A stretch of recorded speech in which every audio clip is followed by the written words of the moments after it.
Senator Maya Richardson's day had begun 18 hours ago, and she could feel every minute of it in her tired bones. The clock on her phone showed 9:45 p.m. as she walked through Ronald Reagan National Airport, pulling her small carry-on suitcase behind her.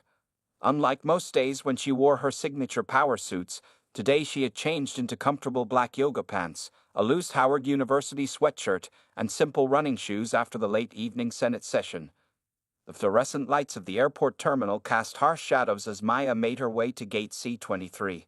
Her natural hair was tied back in a simple ponytail, and she had removed her contact lenses in favor of her thick-rimmed reading glasses.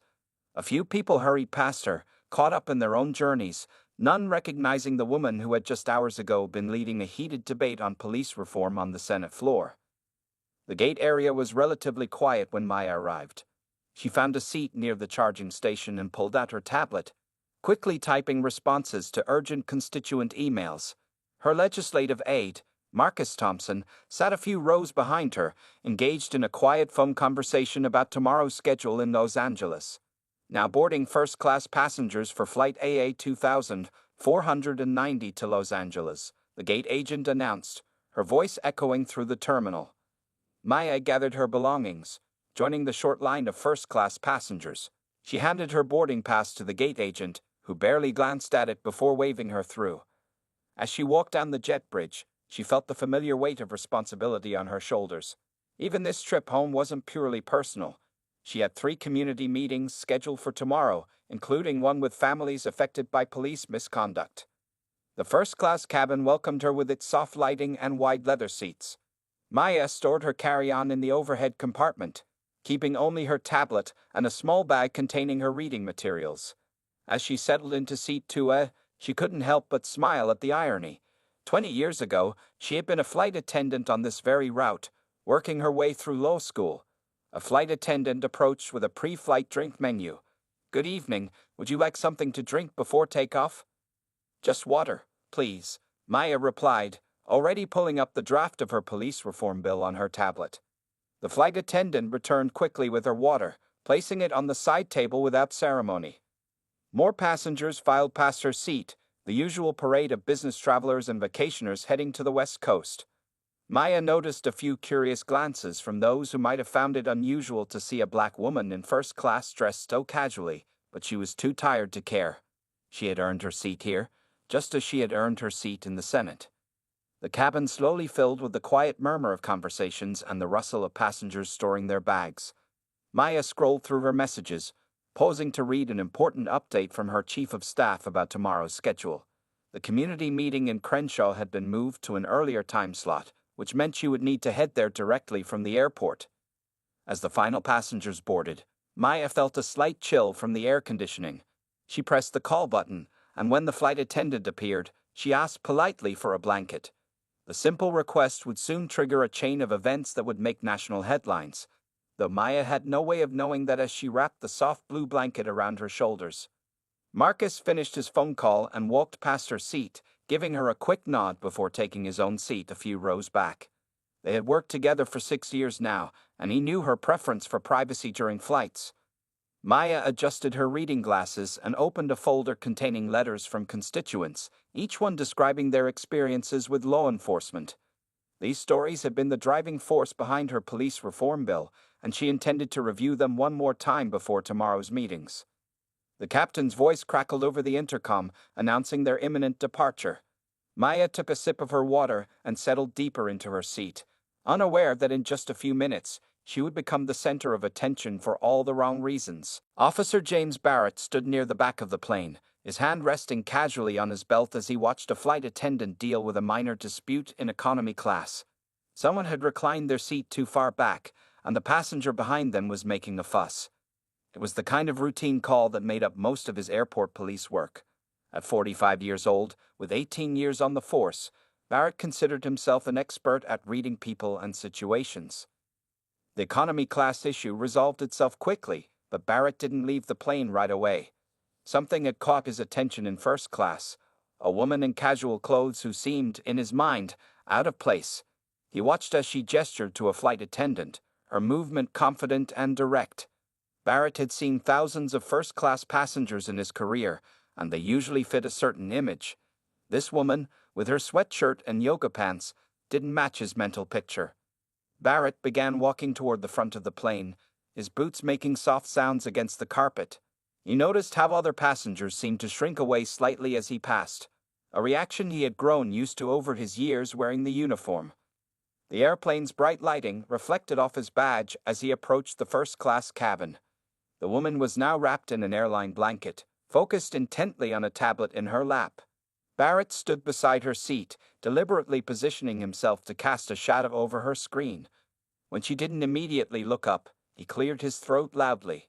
"Ma'am, I'm going to need to see some identification," Barrett said, his voice carrying the automatic authority that came from years of giving orders. He noticed several passengers turning to watch the interaction, but he kept his eyes fixed on the woman. Maya looked up from her tablet, her expression calm but slightly confused. "I'm sorry. Officer, is there a problem? I already showed my ID during boarding." Barrett's jaw tightened slightly. In his experience, people who questioned his requests were usually hiding something. "That's not what I asked, ma'am. I need to see your ID now." A flight attendant, Sarah Chen, according to her name tag, approached cautiously. "Officer Barrett, is everything okay? This passenger is cleared for." "Please step back," Barrett interrupted, not taking his eyes off Maya. "This is a security matter." Maya sat up straighter in her seat, keeping her movements slow and deliberate. "Officer, I understand you're doing your job, but I'd like to know why you're singling me out for additional identification checks." Barrett felt a familiar surge of frustration. Why couldn't people just comply with simple requests? He noticed her Howard University sweatshirt and made assumptions about what kind of attitude he was dealing with. "Ma'am, if you continue to be uncooperative, I'll have to ask you to leave the aircraft." By now, the entire first-class cabin had fallen silent. A businessman across the aisle had taken out his phone and was holding it at an angle that suggested he was recording.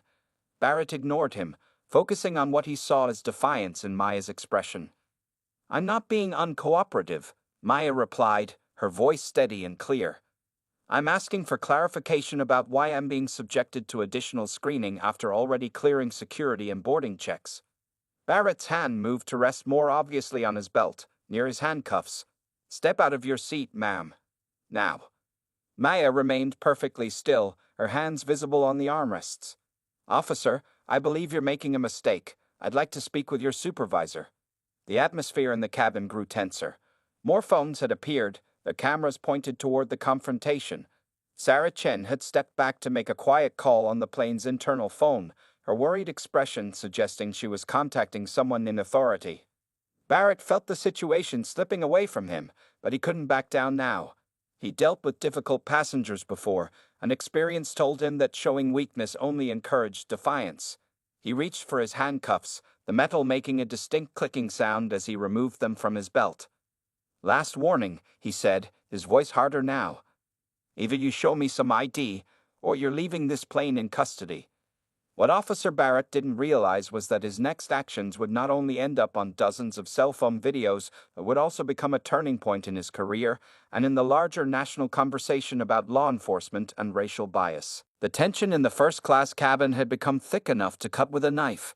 Maya maintained her composure, though her heart was racing beneath her calm exterior. She had faced discrimination before, but never quite so blatantly, and never with handcuffs being brandished in her face. "Sir," Maya said, keeping her voice steady and professional, "I want to be very clear about what's happening here. You've approached me, and only me, in this cabin, demanding identification after I've already gone through proper boarding procedures. I'm asking you to explain why." More phones appeared around the cabin, their camera lenses glinting in the overhead lights. A young woman in seat 4C whispered to her seatmate, "This is going straight to Twitter." The soft sounds of recording buttons being pressed created an almost musical undertone to the tense scene. Officer Barrett's face had taken on a reddish tinge. He wasn't used to having his authority questioned so calmly and articulately. In his experience, people either quickly complied or became aggressive. This measured resistance was something new, and it unsettled him. "Ma'am, your attitude is making you suspicious," Barrett declared, his voice rising slightly. This is a security matter, and I don't have to explain myself to you. Sarah Chen, the flight attendant, had returned from making her call. She hovered nearby, clearly distressed by the situation. Officer Barrett, I've contacted the flight supervisor, and there? Stay out of this, Barrett snapped, cutting her off again. The sharp tone of his voice made several passengers flinch. Maya folded her hands in her lap, a gesture that was both non-threatening and dignified. Officer Barrett, that's your name, correct? I want to make sure I have it right for the formal complaint I'll be filing. You've now escalated this situation without cause, and you're creating a delay in this flight's departure. I'm happy to show you my ID again, but I want it noted that I'm doing so under protest, and I want your badge number. A businessman in an expensive suit spoke up from across the aisle. I've been recording this whole interaction, officer. The lady hasn't done anything wrong. Several other passengers nodded in agreement. Barrett's hand tightened on his handcuffs, the passengers recording him, the woman's calm defiance, the growing murmur of disapproval from other passengers, that all combined to make him more determined to assert his authority. Ma'am, stand up slowly and place your hands where I can see them, Barrett ordered, his voice now carrying a dangerous edge. Maya didn't move. Instead, she spoke clearly and loudly enough for all the recording phones to pick up her words. I am sitting here peacefully. I have not raised my voice. I have not made any threatening movements. I am simply asking for the reason why I'm being singled out for additional screening after having already gone through proper security and boarding procedures. Your response has been to threaten me with arrest. By now, passengers in economy class were craning their necks to see what was happening. The flight attendants had gathered in a small group near the galley, speaking urgently into their phones. The situation had clearly spiraled beyond a simple ID check. Officer, a gray-haired woman in seat 1B spoke up, her voice sharp with disapproval. I've been watching this whole thing. You haven't asked anyone else for their ID. Just the only black person in first class. Care to explain that? Barrett's face flushed darker. Ma'am, do not interfere with a police officer in the execution of his duties. Oh, we're not interfering, another passenger called out. We're just documenting. The sound of more phones being unlocked and camera apps being opened emphasized his point. Maya remained still, her years of experience in high-pressure political situations serving her well. She knew that every word and movement was being recorded, and she was determined to handle this situation in a way that might create meaningful change. Officer Barrett, she said, her voice carrying the same authority she used in Senate hearings, I can see your supervisor approaching down the jet bridge. Would you like to explain your actions to them, or shall I? Officer Barrett saw his supervisor approaching through the jet bridge window, but something in him refused to back down now. He had gone too far to retreat, and his pride wouldn't let him admit he might have made a mistake. Instead, he reached for Maya's arm. You're coming with me now, he said, his voice tight with suppressed anger. We can sort this out off the plane. The moment his hand touched Maya's arm, multiple voices rose in protest. The businessman with the phone stood up, his expensive suit wrinkling as he moved. Hey, you can't do that. Maya didn't pull away, but she also didn't move to stand. Her voice remained steady as she spoke. Officer Barrett, you are now putting your hands on me without cause. I want everyone recording this to note that I have not resisted, I have not raised my voice, and I have not made any threatening movements. Sarah Chen, the flight attendant, had finally had enough. She stepped forward, her professional demeanor barely hiding her distress. Officer, the captain has requested that you wait for your supervisor before taking any further action. Barrett's grip on Maya's arm tightened. This is a police matter. The captain doesn't have authority here. Actually, came a new voice from the front of the cabin. I have complete authority over what happens on my aircraft. Captain David Rodriguez had emerged from the cockpit, his 4 stripes gleaming on his shoulders. His face was stern as he surveyed the scene. Barrett found himself in an increasingly difficult position. The captain's arrival had changed the power dynamics, but his hand was still on Maya's arm, and he could feel dozens of phone cameras recording his every move. This passenger is being uncooperative with a police officer, Barrett insisted, though his voice had lost some of its earlier confidence. I've been watching on the cockpit camera. Captain Rodriguez replied calmly. The only thing I've seen is a passenger sitting quietly while being harassed. Remove your hand from her arm, Officer Barrett. That's not a request. At that moment, Barrett's supervisor, Lieutenant Sarah Martinez, entered the cabin.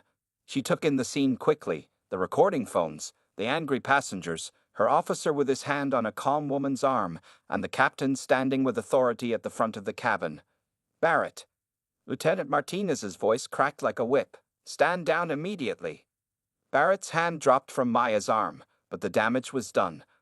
Red marks were visible where his fingers had gripped her, and multiple passengers had captured it all on video. Ma'am, Lieutenant Martinez addressed Maya, her tone completely different from Barrett's. I sincerely apologize for this incident. Are you all right? Maya rubbed her arm where Barrett had grabbed her. I would like Officer Barrett's badge number and a copy of the incident report, she said firmly. I also want it noted that at no point was I given a legitimate reason for being singled out for additional screening. Lieutenant Martinez turned to Barrett, her expression hard. Officer Barrett, step outside. Now, she then addressed the cabin at large. Ladies and gentlemen, I'd apologize for this disruption. Those of you who have recorded this incident, please be aware that our department will need copies of your videos for our internal investigation. Oh, don't worry. The businessman with the phone said grimly, these videos are already being uploaded. My daughter works at CNN, and she's getting them right now. Maya finally stood, her full height and bearing suddenly more noticeable. Lieutenant Martinez, I appreciate your intervention, but this incident represents exactly the kind of law enforcement overreach that needs to be addressed. As a United States Senator and the author of the current police reform bill before Congress, I can assure you this will be discussed at the highest levels. The silence that followed her words was absolute. Officer Barrett, who had been moving toward the exit, froze in his tracks. Lieutenant Martinez's eyes widened in recognition. The passengers who had been recording everything suddenly realized they had captured something much bigger than a routine case of police harassment. In that moment of stunned silence, Marcus Thompson, Maya's legislative aide, finally returned from the bathroom. Taking in the scene, he immediately pulled out his phone and began dialing numbers. The real storm was about to begin. The revelation that Maya was a United States Senator hit the cabin like a thunderbolt. Officer Barrett's face had turned from red to ashen gray in seconds, while Lieutenant Martinez was already reaching for her phone with trembling fingers. The quiet that followed Maya's announcement lasted only moments before chaos erupted. Marcus Thompson, Maya's legislative aide, moved through the cabin with practiced efficiency. His phone was already pressed to his ear as he spoke rapidly. Yes, Senator Richardson has just been physically accosted by airport police on flight AA 2490. We need immediate intervention from the airport authority director, and get me the airline's PR department. Passengers who had been recording the incident were now frantically sharing their videos. The businessman who had mentioned CNN was typing rapidly on his phone, his voice carrying clearly through the cabin. Emily, this is huge. Senator Richardson, yes, that Senator Richardson, the one pushing the police reform bill, was just racially profiled and assaulted by airport police. I'm sending you the video now. Lieutenant Martinez stepped forward, her face a mask of professional concern hiding pure panic. Senator Richardson, I cannot begin to express how deeply sorry I am for this incident. I assure you that Officer Barrett's actions do not reflect our department's values or training. Maya remained standing, her presence now somehow larger than before, though she hadn't changed at all. She spoke clearly, knowing that cameras were still recording. Lieutenant, your department's values and training are precisely what we need to discuss. This incident is a perfect example of why my police reform bill is necessary. The flight attendant, Sarah Chen, had tears in her eyes as she approached. Senator, the airline's regional director is on his way to the gate. He's asking if you'd like to speak with him privately in the lounge. Officer Barrett stood frozen near the exit, his career flashing before his eyes. The same authority he had wielded so confidently minutes ago now felt like a lead weight around his neck. He opened his mouth to speak, but no words came out. More officials began arriving at the gate. The airport authority director, Richard Palmer, rushed onto the plane, slightly out of breath. He was followed by the airline's regional director, James Wilson, both men looking thoroughly alarmed. Senator Richardson, Palmer began, I just received word of this incident. We're prepared to take whatever steps you deem necessary to address this situation. Maya held up her hand, silencing the growing chorus of apologies and explanations. What happened here tonight is not about me, she said, her voice carrying the same power it did on the Senate floor. This is about every black person who doesn't have the protection of a Senate title. This is about every minority who has been profiled, harassed, or made to feel less than human by law enforcement. Marcus was still working his phones, now with 2 devices going at once. Senator, your office has been notified. The majority leader is asking for a briefing, and we're getting media requests already. The videos are going viral. A young woman in row 3 raised her hand excitedly. Senator, your name is trending on Twitter. The videos have over 50,000 shares already. The airline's regional director stepped forward anxiously. Senator Richardson, we can have you rebooked on a private flight immediately if you prefer. Maya shook her head, her determination clear. No, I will be taking this flight as planned. But I expect to see immediate changes in how law enforcement operates in this airport. She turned to Lieutenant Martinez. I want a full investigation, and I want the results sent to my office. This incident will be referenced in our committee hearings on police reform next week. Officer Barrett finally found his voice, though it came out as barely more than a whisper. Senator, I didn't know. Maya fixed him with a steady gaze. That's precisely the problem, Officer Barrett. You shouldn't need to know that someone is a senator to treat them with basic human dignity and respect. The truth of her words hung in the air, captured by dozens of phones and about to be shared with millions of people across the country. Within 30 minutes of the incident, the videos had spread across every major social media platform. The airline's first-class lounge had been transformed into an impromptu crisis management center with airline executives, airport officials, and police administrators huddled in different corners, all speaking urgently into their phones. Maya sat calmly in a comfortable leather chair, reviewing messages on her tablet while Marcus coordinated with their team in Washington. Her phone hadn't stopped buzzing since the incident, with calls coming in from fellow senators, news organizations, and civil rights leaders. Senator, Marcus said, covering his phone's microphone, CNN wants to do a live interview in 10 minutes. MSNBC is offering to send a crew to meet you in Los Angeles, and the New York Times is running it as their lead story for tomorrow's morning edition. The airline's regional director, James Wilson, hovered nearby, his forehead shiny with sweat. Senator Richardson, we've arranged for private security to escort you to Los Angeles. Officers from a different department, of course. And we'd like to offer you lifetime premier status with our airline as a small gesture of... Mr. Wilson, Maya interrupted gently. What I want is not special treatment for myself.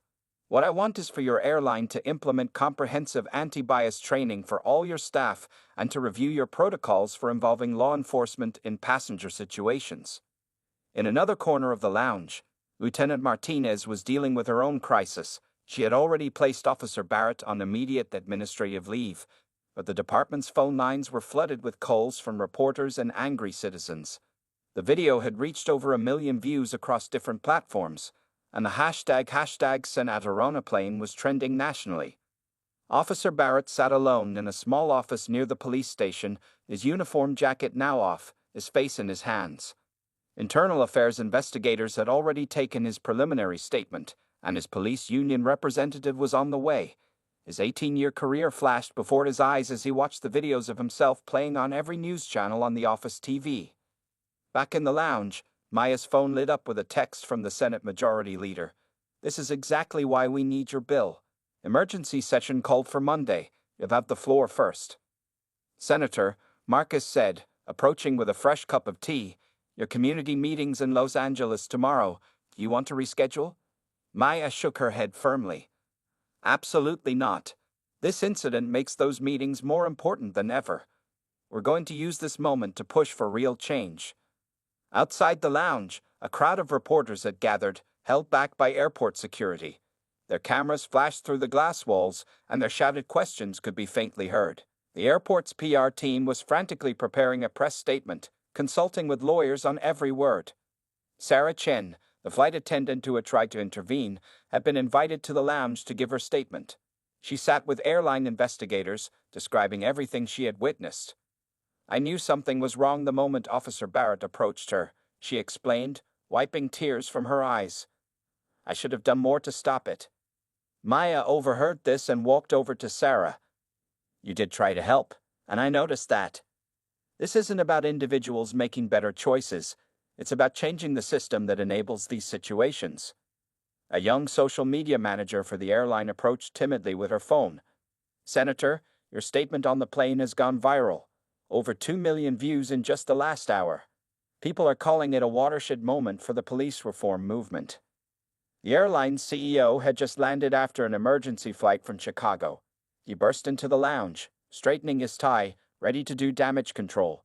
But before he could speak, Maya stood up. Gentlemen, she addressed the room of flustered executives and officials. In about an hour, I'm going to board another flight to Los Angeles. When I do, I want every person watching to understand that what happened tonight isn't just about me. It's about making sure this never happens to anyone else, regardless of their title or position. Now, let's talk about exactly how you're all going to help make that happen. 3 days after the incident, the video had been viewed over 50 million times. Every major news network had run the story, and Senator Richardson's face appeared on countless screens across America. The incident had become a catalyst for a national conversation about police reform and racial profiling. In a packed Senate hearing room, Maya sat at the center of the Judiciary Committee panel. She had transformed her personal experience into powerful testimony, with the viral videos playing on large screens behind her. The room fell silent as the footage showed Officer Barrett grabbing her arm.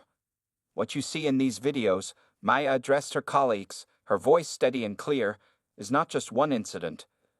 It's a representation of what happens every day to countless Americans who don't have the protection of a Senate title. In another part of Washington, Officer Barrett sat through his first day of administrative hearings. The police union representatives flanked him as internal affairs investigators reviewed the evidence. His hands trembled slightly as he watched himself on screen, seeing his actions through new eyes. Officer Barrett, the lead investigator, asked, "Can you explain what specific probable cause you had for demanding Senator Richardson's identification?" Barrett's voice was barely audible. I had none, sir. I made assumptions based on my biases. The airline industry was experiencing its own upheaval. After the incident went viral, passengers began sharing their own stories of discrimination on flights using the hashtag #FlyingWildLack. The airline's CEO announced a comprehensive review of their security protocols and launched mandatory anti-bias training for all employees. Sarah Chen, the flight attendant who had tried to intervene, found herself being interviewed by major news outlets. "It was a wake-up call for all of us," she told the reporters. "We need to be braver about speaking up when we see something wrong." At a community center in Los Angeles, Maya met with families who had experienced similar incidents of police profiling. The room was packed, with people standing along the walls and sitting on the floor. Many cried as they shared their stories, finally feeling heard. "Your courage in that moment gave us all courage," a young mother told Maya, holding her small child close. "When I saw you stay calm and stand your ground, it showed my daughter what strength looks like." The police department underwent significant changes. Lieutenant Martinez, determined to make real reforms, implemented new training programs and revised their protocols for passenger interactions. She invited civil rights leaders and community representatives to help reshape their approach to law enforcement. Social media continued to amplify the impact. Celebrities and influencers shared the video, adding their own experiences of racial profiling. The hashtag Senator on a Plane evolved into a broader movement, with people using it to document and challenge discriminatory behavior across the country. Marcus Thompson, Maya's aide, managed the growing media requests while helping prepare amendments to strengthen the police reform bill. "Senator," he said, reviewing the latest polling data, "public support for the bill has increased by 30% since the incident. People are finally understanding why these changes are necessary." In police academies across the country, instructors began using the video as a training tool. They analyzed every moment of the interaction, teaching new officers about the dangers of unchecked bias and the importance of de-escalation. The airline industry's largest trade association announced new guidelines for member airlines, specifically addressing when and how law enforcement should be involved in passenger situations. They created a passenger Bill of Rights with specific protections against discriminatory treatment. Back in her Senate office, Maya reviewed the final draft of her strengthened police reform bill. The incident had given her even more motivation to push for meaningful change. Her phone buzzed with a message.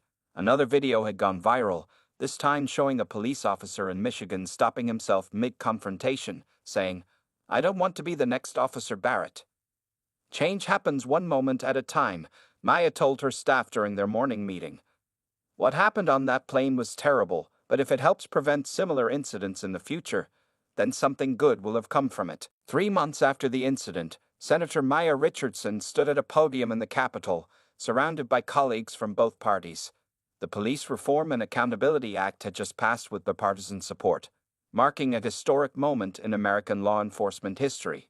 Today, Maya addressed the gathered crowd. "We've taken a significant step toward ensuring equal treatment under the law for all Americans. What happened to me on that plane happens to countless citizens every day. The difference is, now we're doing something about it." In a surprising turn of events, former Officer James Barrett sat in the audience. After his suspension and nearly losing his job, he had made an unexpected choice. Instead of fighting the disciplinary actions, he had volunteered to become part of the solution. Now he traveled to police departments across the country, sharing his story as a cautionary tale and teaching officers about unconscious bias. "I was wrong," Barrett told a group of police cadets during a training session. "I let my biases control my actions, and in doing so, I betrayed my oath to protect and serve. But mistake can be a teacher if we're willing to learn from it." The airline industry had undergone its own transformation. The incident had sparked a complete overhaul of security protocols across all major carriers. Sarah Chen, the flight attendant who had tried to help Maya, had been promoted to head a new passenger advocacy program. "We trained over 10,000 airline employees in the past 3 months," Sarah explained during a press conference. "Our new motto is dignity in flight. It means every passenger deserves respect, regardless of how they look or what they're wearing." Marcus Thompson, still serving as Maya's legislative aide, had created a database tracking similar incidents nationwide. The numbers showed a significant decrease in reported cases of racial profiling at airports since the new protocols were implemented. "It's not just about the numbers," Marcus told a reporter. "It's about changing the culture."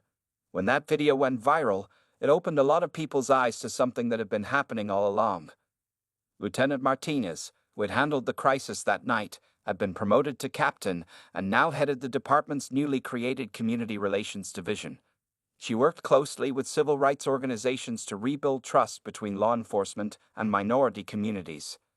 "The incident with Senator Richardson taught us a valuable lesson," Martinez said during the community meeting. "Authority without accountability is dangerous. We're working every day to earn back the public's trust." The businessman who had first recorded the incident had started a nonprofit organization that provided legal support to victims of racial profiling. His daughter at CNN had produced an award-winning documentary about the incident and its impact on American society. Maya's Howard University sweatshirt, which she had worn that night, was now displayed in the National Museum of African American History and Culture, along with a timeline of the incident and its effects on police reform. Sometimes, Maya told a group of students visiting the museum, "Change comes from unexpected moments. What matters is how we use those moments to create lasting improvement." The airport where the incident occurred had become a model for others across the country. They had installed a new training center where security personnel learned about cultural sensitivity and de-escalation techniques. A plaque in the center's main hall quoted Maya's words from that night. "You shouldn't need to know someone is a senator to treat them with basic human dignity and respect." 1 year after the incident, Maya boarded another flight at the same airport. This time, she was greeted with respectful nods from security personnel who had been through the new training program. As she settled into her seat, wearing another comfortable sweatshirt, a young